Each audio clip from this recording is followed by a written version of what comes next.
இயேசு கிறிஸ்துவின் அன்பான நாமத்தினாலே உங்கள் ஒவ்வொருவரையும் இந்த புதிய நாளிலே வாழ்த்தி தேவனுடைய கிருபை நிறைந்த வார்த்தைகளை உங்களுக்கு கொண்டு வரும்படியாய் கர்த்தர் பாராட்டின கிருபைக்காய் நான் கர்த்தரை ஸ்தோத்திரிக்கின்றேன்.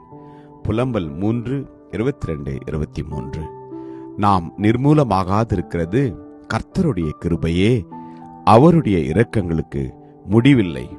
அவைகள் காலைதோறும் புதியவைகள், உமது உண்மை பெரியதாயிருக்கிறது. Lamentations chapter 3 verse 22 and 23. Through the Lord's mercies we are not consumed, because his compassions fail not. They are new every morning. Great is your faithfulness. ஆமென். கர்த்தருடைய நாமம் மகிமைப்படுவதாக.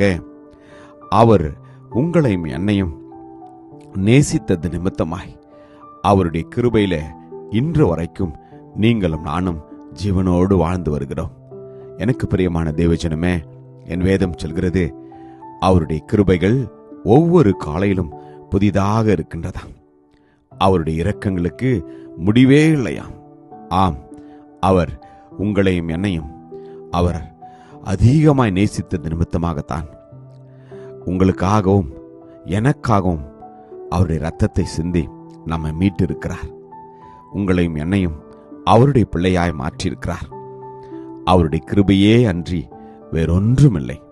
வேதம் சொல்கின்றது, கர்த்தருடைய கிருபையோ அவருக்கு பயந்தவர்கள் மேலும், அவருடைய நீதி அவர்கள் பிள்ளைகளுடைய பிள்ளைகள் மேலும் அனாதையாய் என்றென்றைக்கும் இருக்கின்றதாம். ஆம், தகுதி இல்லாதவன் மேல் பாராட்டுகிற தயவுக்கு தான் கிருபை என்று பெயர். நாம் மரிக்க வேண்டிய இடத்துல, நாம் அடிக்கப்பட வேண்டிய இடத்துல, நாம் துப்பப்பட வேண்டிய இடத்துல என் இயேசு கிறிஸ்து எல்லாவற்றையும் அவர் நமக்காக ஏற்றுக்கொண்டார்.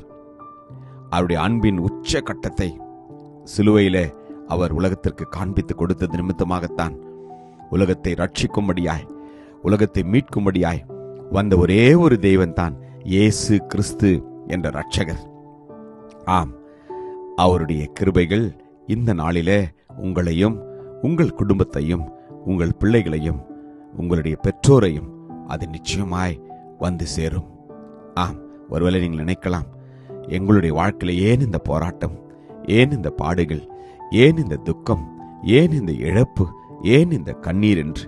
ஆனால் கர்த்தர் சொல்கிறார், நான் உங்களுக்கு என்னுடைய புதிய கிருபையை நான் இந்த நாளிலே கொடுக்கின்றேன்.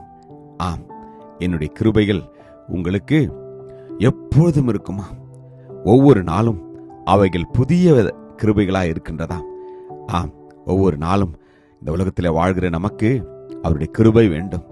நம்முடைய வாழ்க்கை பரிசுத்தமாய் வாழ வேண்டும் என்றால், நீங்களும் நானும் இந்த உலகத்தில் ஜீவனோடு இருக்க வேண்டும் என்றால், நம்மீது அவர் அன்பு பாராட்டி, தயவு பாராட்டி, கிருபை பாராட்ட வேண்டும். இல்லை என்றால் நீங்களும் நான் இந்த உலகத்தில் இதுவரைக்கும் வாழ முடியாது. ஆம், இந்த நாளிலே அவருடைய கிருபைக்காய் நாம் நன்றி செலுத்துவோமா? வேதம் சொல்கிறது, உன்னுடைய பலவீனத்தில் என் பலன் பூரணமாய் விளங்கும் என்று.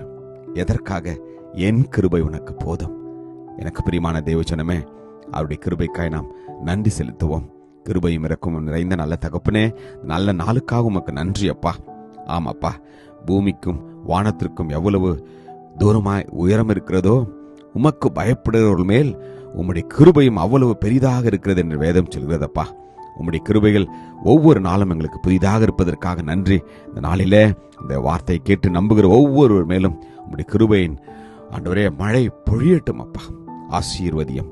இயேசுவின் நாமத்தில் ஜெபிக்கிறோம் ஜீவனுள்ள நல்ல தகப்பனே. ஆமேன். God bless you. Jesus loves you. Amen.